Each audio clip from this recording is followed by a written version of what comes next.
काल की फिर न रही की पर अच्छा बताओ, ये पहले सुना देते नहीं सुनाने देते उनका लंबी हो गई ना। अभी 51 है, तीसरा भाग था ये।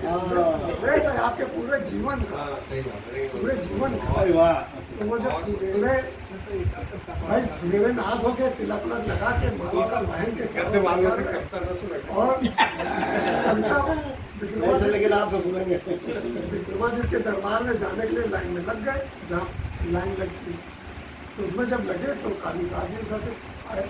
कालिदास का आदमी देखा भाई ये लोग कविता वाली लाइन में क्यों लगे हैं, क्या गर्दन कटवाएंगे क्या अपनी। तो कालिदास ने उनसे प्रयास किया, भाई हमारे मुझे बच्चे हैं कहीं ये लोग उनका गर्दन करवा दे। चार मोहल्ले के बच्चे या हमारी बेइज्जती न कर दें कि तुम्हारे मोहल्ले का तुमने कुछ सिखाया नहीं, कुछ बताया नहीं और गलत सुनत कविता लिखते। तो उसने पूछा भाई क्या है कि तुम लोग यहाँ खड़े कहीं कविता सुनाएंगे, कहीं हमें कविता पढ़ के बता दो। ये चार लाइन पढ़े लोग। तो उन्होंने कहा वाह उस्ताद दोस्त जो हमारी कविता हम बता दें तुम्हें और तुम जाकर सुना दो अच्छा तो हम तुमको नहीं बहुत किया लेकिन मैंने कहा तुमने कालिदास से भाई न मान जो वहाँ है उनकी बारी है उनसे कहानियाँ सुनाओ। तो उन्होंने वहाँ छत रख दिया जाए कि साहब हम सुनाएंगे तो चारों लोग मिलकर सुनाएंगे और एक एक पंक्तियाँ सुनाएंगे। तो राजा ने कहा भाई ठीक है, कालिदास की तरफ देखा, कालिदास ने इशारा करके भाई चलने, क्योंकि वो वही काम थे संचालक थे, उन्होंने कहा चलने, तो उन्होंने चलने किया। राजा ने कहा भाई ठीक है जो तुम्हारी मर्जी वो भी, लेकिन एक बात ये समझ लेना अगर कविता सुनाओगे और उसका अर्थ नहीं बताओगे जिससे हम संतुष्ट हो तो तुम्हारी लोग की जाएगी। उन्होंने कहा वहाँ चारों ने हाथ खड़े करके हाँ मंजूर है, अच्छा आपने सुनाओ। तो एक ने सुनाया कि जामुन पर पार न पाऊँ, दूसरे ने कहा पर बढ़ेगा, फिर मैं रही, चौथे ने कहा कि पद्म था।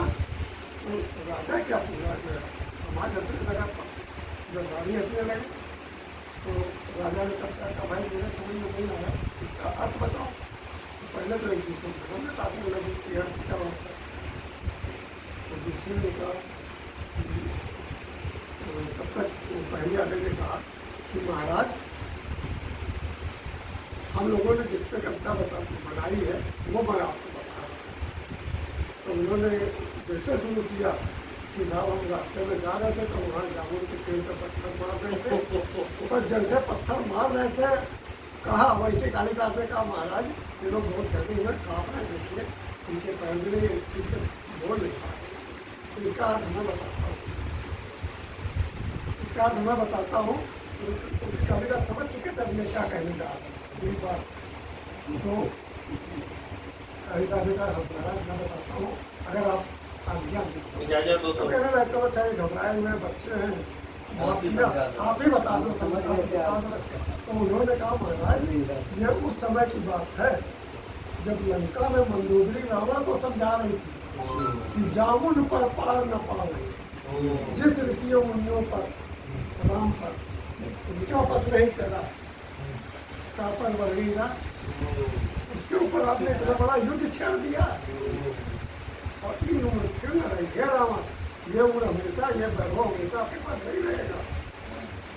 पर नहीं ना उस पर आप पढ़ाई के इसका ये गाने में जरूरी थी।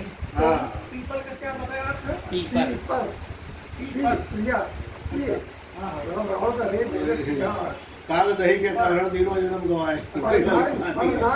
मतलब दूसरे की पत्नी। तो ये हमने इसलिए अपना छोड़ा। मैं प्रयास ये करता हूँ कि लोग प्रयास करता हूँ ये तो ये करते हैं है ना, दूसरा इससे सिखाने का भी प्रयास करता इस कविता की पूरी व्याख्या हूँ। वो बात अलग है कि संदर्भ सहित व्याख्या की ये कि मैं